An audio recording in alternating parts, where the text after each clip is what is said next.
지난번에 참 오랜만에 이렇게 여러분들도 강의로서 이렇게 찾아뵙게 되었습니다. 오늘 특별히 공동체와 성장 두 번째 강의를 준비하게 되었는데요. 그전에 오늘 이렇게 녹화하는 날이 헝가리의 성녀 엘리사벳 수도자 기념일입니다. 우리가 잘 아시다시피 제속회의 그런 주보 성인이시기도 하시죠. 특별히 오늘 이 강의를 또 함께 하고 또 여러분들 듣는 모든 분들 성녀의 그런 또 축복을 우리가 함께 청하면서 제속 프란치스코 교회가 영적으로 더욱더 이렇게 발전되기를 진심으로 함께 기도드립니다. 올 한 해도 끝을 향해 이렇게 달려가고 있습니다. 벌써 11월 중순이 이렇게 지났네요. 제가 이제 이곳 양평 수동원에 온 지도 어느덧 1년이 이렇게 다 되어 갑니다.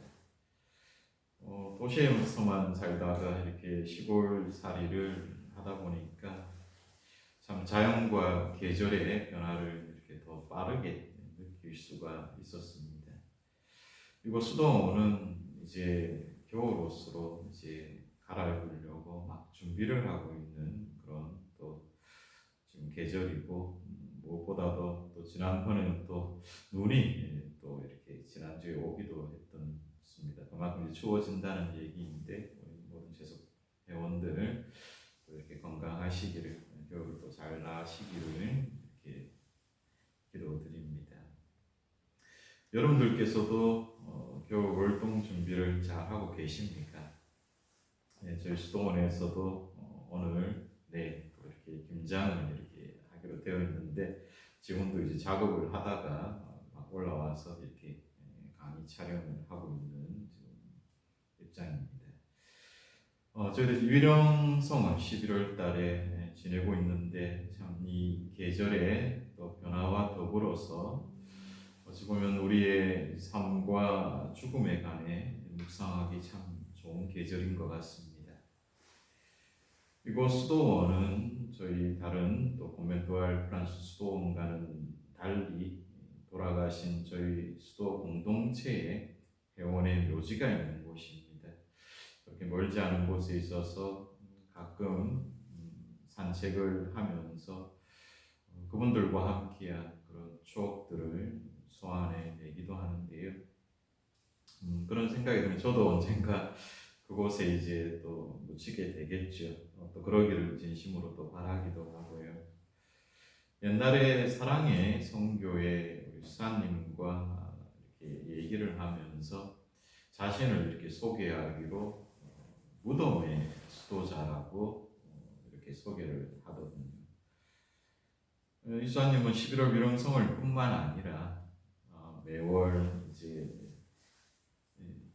이름 모를 그런 무덤과 또 묘지를 이렇게 방문하면서 기도를 드린다고 이렇게 얘기를 하더라고요. 참 죽은 이들에게는 위로가 되겠지만은 산자인 이 자신도 삶에 더 숙연해지고 또 진지해지고, 언젠가 닥친 자신의 그런 죽음에 대해서도 미리 잘 준비할 수 있어서 큰 깨달음을 얻었다고 하는데, 저에게도 거의 20년이 지난 시간이지만 큰 감동으로 다가왔던 기억이 납니다.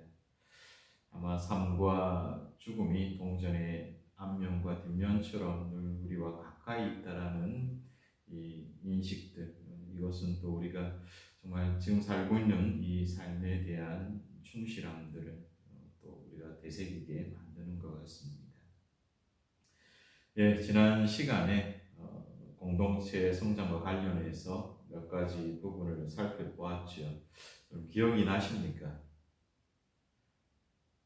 기억이 난다라는 게 더 이상할지도 모르겠습니다. 참 시간이 많이 흘렸기 때문에. 그래서 제가 다시 한 번 더 또 요약해서 여러분들에게 말씀드릴까 합니다. 지금 코로나 시대를 살아가고 있습니다. 이제 점차적으로 위드 코로나와 함께 단계적 일상 회복을 위해서 많은 변화가 있어 왔습니다. 거의 뭐 이제 접종률도 7, 80% 이상 이렇게 넘은 걸로 알고 있죠.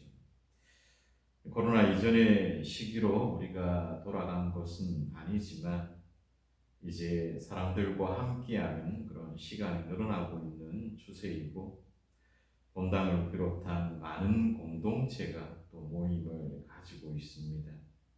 미사도 이제 많은 수의 그런 교우분들이 함께 봉헌할 수 있게 되었고 제속회를 이렇게 보더라도 이제 대면 원례와 미사를 재개하고 여러 행사들을 지금 이제 차근차근 계획하고 있는 걸로 알고 있습니다.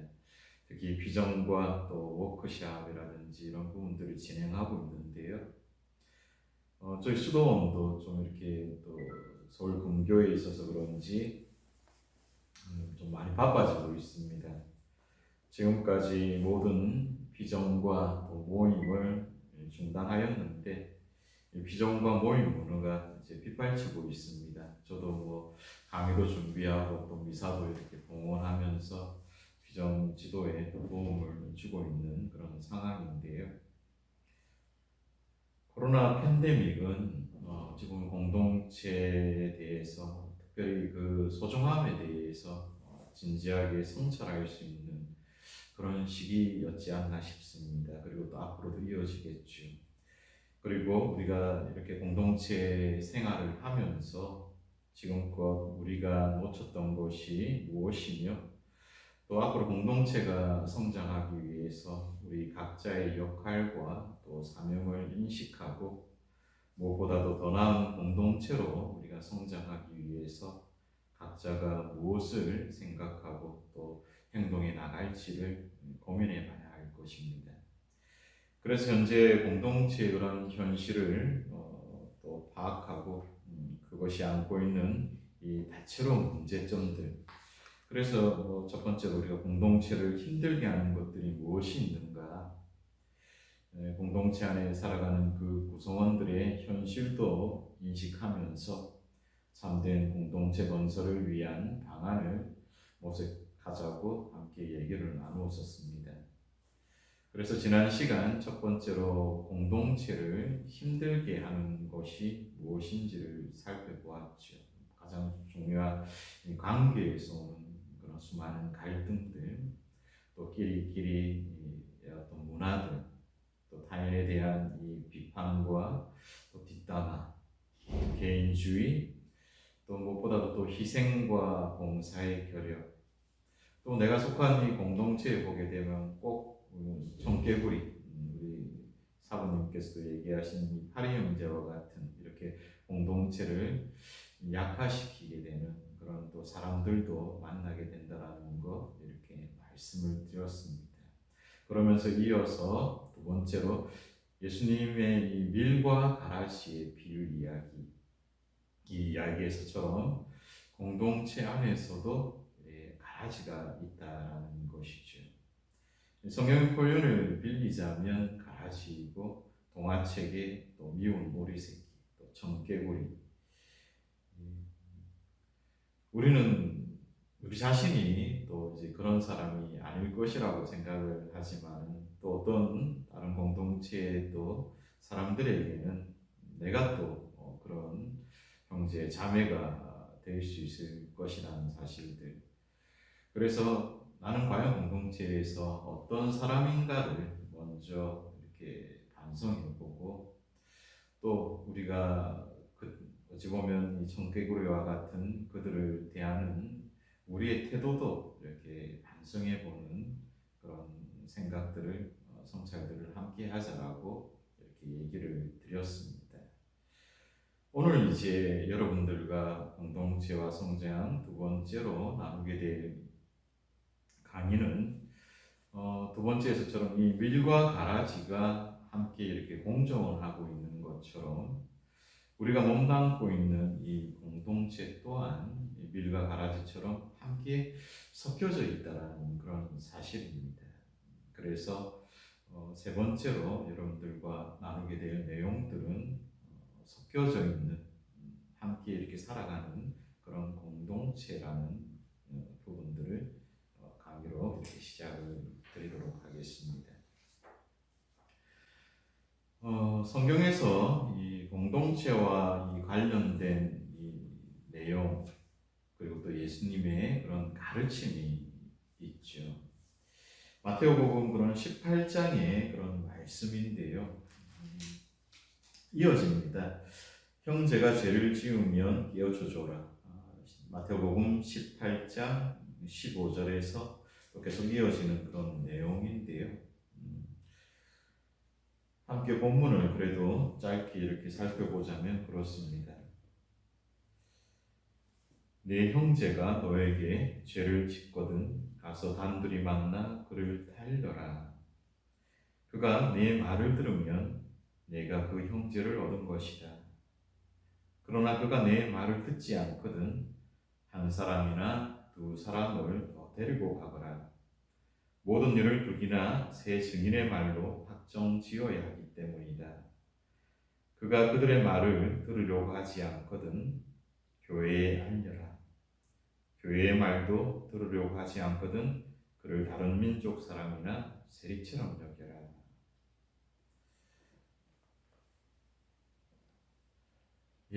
죄를 지은 형제, 즉 공동체의 이 말썽꾼, 또 가라지가 이렇게 등장할 때 어떻게 대처해야 할지에 대한 그런 실제적인 지침과 해결점들을 제공해주는 그런 본문입니다. 먼저 가라지와 이 관련된 이 성경 내용은 마태복음 13장 24절부터의 그런 내용인데요. 제목은 이 가라지의 그런 비유입니다. 그래서 이 부분에 대해서 우리가 잘 아시다시피 짧게 내용을 또 말씀드리자면 이 밭에 밀과 가라지들이 함께 이렇게 자란다는 것이지요. 밀은 쓸모가 있죠. 우리에게 또 양식을 제공해 주지만은 이 가라지는 필요 없는 잡초와 같은 것입니다.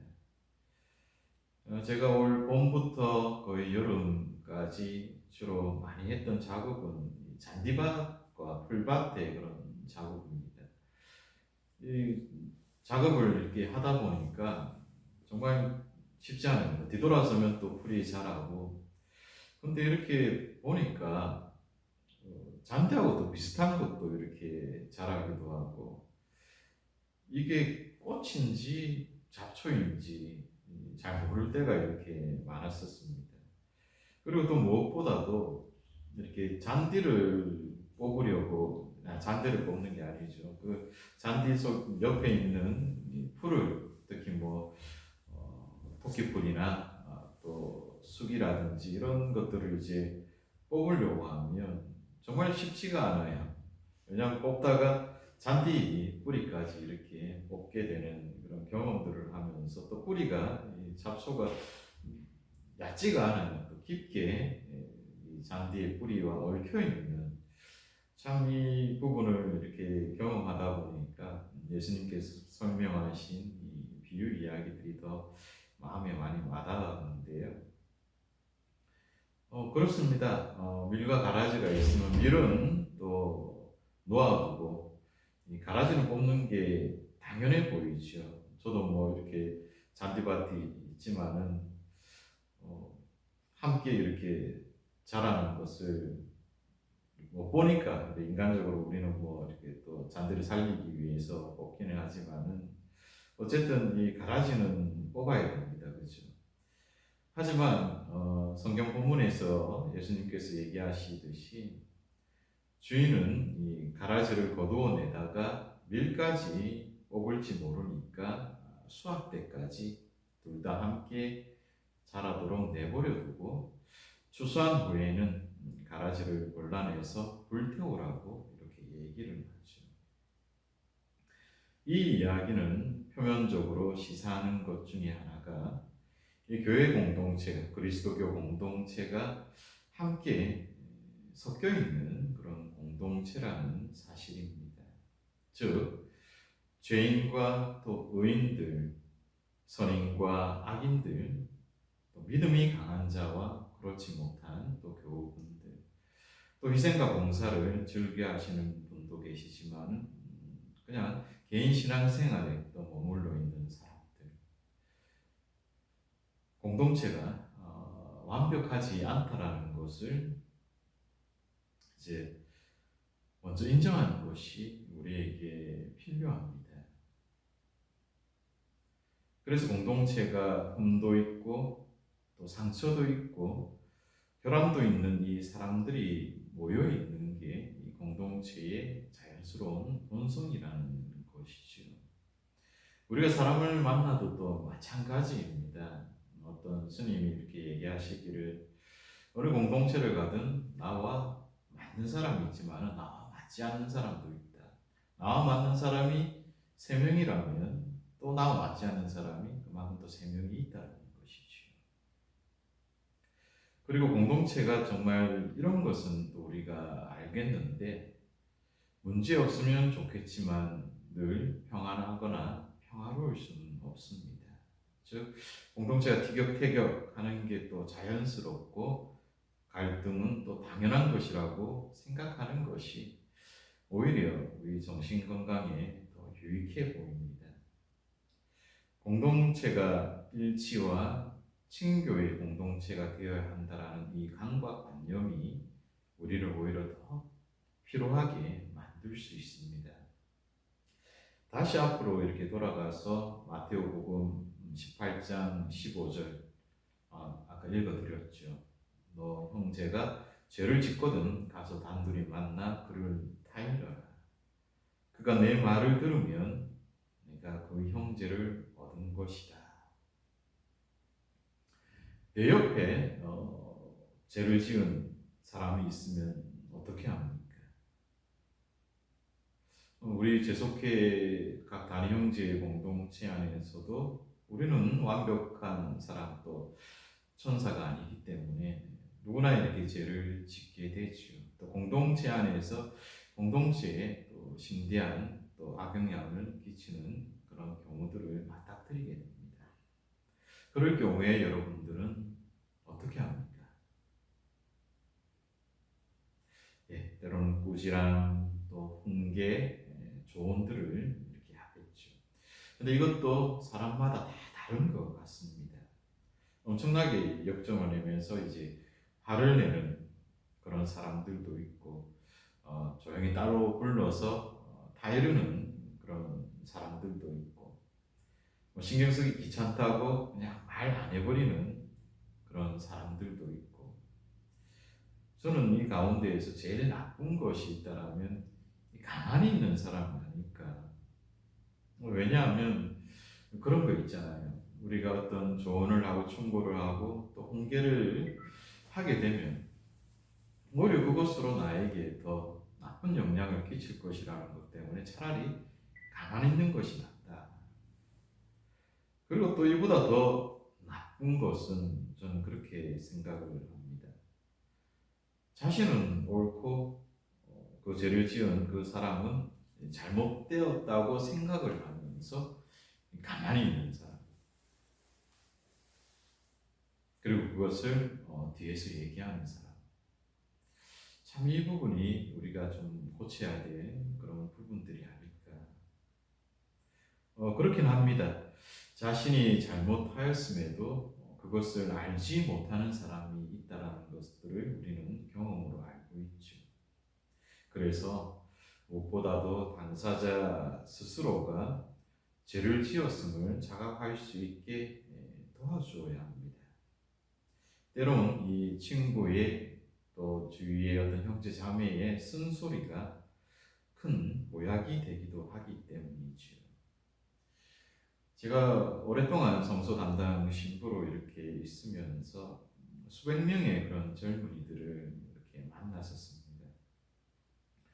성소 담당자라면 이제 성소자들의 이 젊은이들에게 이 좋은 얘기들만 할 것 같잖아요. 네, 저도 처음에는 참 많은 좋은 얘기들을 이렇게 하고 성소 또 이 부르심에 또 확고한 또 의지를 다질 수 있도록 옆에서 동반해 주었습니다. 근데 이제 시간이 많이 지나면서 이제 많은 사람들이 있어요. 꼭 이제 정말 사제가 되고 또 수사님이 되려는 그런 자질을 보이는 친구들도 있지만 때로는 이렇게 세상에 대한 도피들 또 정신적으로 또 문제를 앓고 있는 그런 형제들 그런 사람들도 이렇게 만나게 되었던 것이죠. 그러면서 좀 제 생각들이 많이 바뀌었습니다. 이 친구들에게도 정말 좋은 소리뿐만 아니라 때로는 이들에게 채찍질을 가하는 그런 쓴소리들도 마다하지 않아야 되겠다. 왜냐하면 어쩌면 우리 사회는 갈수록 오히려 문제를 자꾸 덮으려 하고 죄에 대해서 무감각해지는 모습들을 발견하게 됩니다. 그래서 오히려 정말 그 사람에 대해서 쓴소리를 이렇게 하면서 그래도 꼬이지 않는 말 한마디가 있습니다. 정말 네가 앞으로 살아가면서 이런 얘기들을 해줄 수 있는 사람이 많이 몇이 되었을까? 나한테 좋은 얘기들만 해줄 수 있겠지만 오히려 너에게 이 좋지 않은 소리들이 너를 성장하는데 더 인격적으로 큰 도움이 될 수도 있다. 이런 얘기들을 많이 들었던 것 같습니다. 누군가 이렇게 잘못할 경우에 은밀하게 훈계할 수 있어야 하고 그릇된 길에 서 있다라는 것을 깨닫게 해주어야 합니다. 그래서 아무 말 안 하는 것이 더 나쁘다라고 말씀을 드린 것이고요. 그것도 자신에게 오히려 독이 될까봐 그렇게 말을 하지 못하지만은 중요한 것은 우리가 그의 신상을 함부로 폭로해서는 안 된다는 것이죠. 왜냐하면 이렇게 타인에 대한 부정적인 얘기들을 이렇게 얘기하다 보면 또 그 부정이 부정을 낳고 오히려 그것이 더 나쁜 식으로 결과를 또 만들어 나가게 됩니다. 잘못한 사람으로 하여금 이 잘못으로부터 돌이킬 기회를 제공하는 그런 노력이 참으로 중요한 것입니다. 그리고 우리는 또 신앙인이기 때문에 기도해야 합니다. 기도로서 그가 정말 회개할 수 있도록 우리의 때로는 능력 바뀌기에 주님의 그런 도우심과 은총을 함께 청해야 되는 것이죠. 간혹 명백히 죄악을 행하고도 마음이 거리낌이 없는 뻔뻔한 사람이 있을 수가 있습니다. 맹자가 이렇게 또 말씀하시기를 잘못을 저질렀을 때 부끄러움을 모르면 사람이 아니다라고 이렇게 일갈한 적이 있습니다. 성경에서도 두세 사람, 즉 교회의 이름으로 그렇게 해도 말을 듣지 않는다라면 아까 성경의 말씀처럼 다른 민족 사람이나 세리처럼 여겨라. 인간 취급을 하지 말아라. 주님께서도 그들에게 두 손 두 발 다 드신 것이라고 생각하시면 되겠죠. 주님께서도 이렇게 어떻게 하실 수 없는 일을 우리가 어떻게 할 수 있겠습니까? 그런 이들을 향해서 또 비난하면서 에너지를 소진하는 것보다 내가 속해 있는 이 공동체 안에서 못다한 사랑을 펼쳐나가는 것이 또 어떤 누군가 참회와 속죄의 길을 그래도 걸으려고 노력하는 이 사람들을 돕는 데에 우리 영혼에 더 유익하지 않을까 싶습니다. 그래서 예수님께서도 또 복음사가도 제목을 형제가 죄를 지우면 깨우쳐 주어라 그렇게 또 제목을 정하기도 했던 것이죠.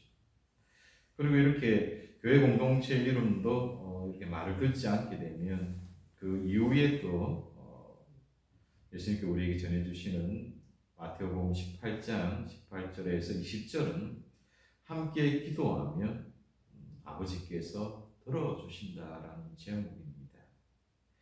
이 말씀은 이 교회의 권능과 또 기도의 능력을 증언하는 것처럼 보이지만은 앞뒤 문맥을 이렇게 살펴보자면 교회 공동체의 지향성을 일깨우는 본문으로 우리가 간주해야 합니다. 즉, 그 다음의 내용이 이제 7번씩 70번이라도 용서해라라는 그런 예수님의 말씀이 이어지는데, 바로 우리의 이 교회 공동체가 지향하고 바라봐야 될 부분들이 하늘과 하느님께로 우리의 마음을 향해라는 것입니다. 즉, 용서에 대해서 가르치시면서 이 용서는 우리가 할 수 있는 것이 아니라 좀 하느님께 또 유보되어져 있는 그분께서 진정으로 용서하신다는 것들에 대해서 얘기하시는 것이지요. 참 그렇습니다. 안타깝게도 교회가 존재하는 이제 어리석은 사람들은 이 자신의 과오를 반성하기보다는 타인을 향해 돌멩이를 던지기를 좋아합니다. 또 자기 탓이 아니라 또 환경 탓, 남의 탓, 누구의 탓이라고 이렇게 얘기를 많이 하죠. 바로 이것은 인격적으로 미성숙한 자세로서 자기 중심성의 이기주의에 사로잡혀 있어 많은 이들을 힘들게 합니다. 하지만 이 교회 공동체가 존재하는 이유는 함께 우리가 성장하고 성숙하기 위해서입니다. 그래서 이 서로의 그런 한계와 부족함을 공유하고 서로가 받아들이고 용서할 때, 또 그들을 환대할 때 우리의 영적 인간은 조금씩 성숙해져 가지 않을까 싶습니다. 그 여정이 참 순탄치만은 않습니다. 참 많이 힘들어요. 공동체 안에 여러 어떤 분란이나 갈등을 우리가 또 마주대하다 보면 이 공동체 안에서 참 많은 힘을 이렇게 일어나가기도 하죠. 그렇지만 우리는 하나님의 자녀입니다. 그리고 정말 하나 되기 위해 우리는 더욱더 앞으로 전진해야 될 우리의 그런 소명이 우리 각자에게 있다는 것들을 잊지 말고, 그렇다면 이제 이어지는 다음 강의에서 가장 중요한 부분인데요. 그러면 공동체가 성장하기 위해서는 우리가 어떻게 해야 할 것인가, 그것을 한 5가지, 6가지 이렇게 여러분들과 함께 나누도록 하겠습니다.